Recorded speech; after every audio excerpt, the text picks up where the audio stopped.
To change the text message sound on your iPhone, we'll first go to Settings and then scroll down to Sounds and Haptics. Here you can change all your alerts and sounds, including the message sound.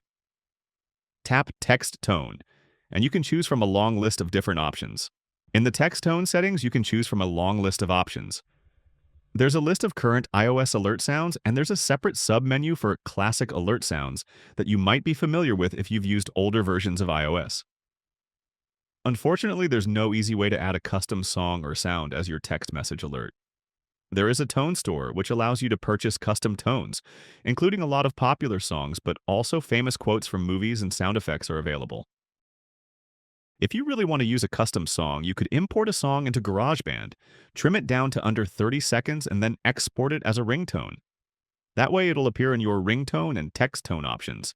Otherwise, you're stuck with the options Apple gives you. Hope that helps. Leave a comment if you have any questions, and subscribe for more easy and quick guides like this. Thanks all until next time.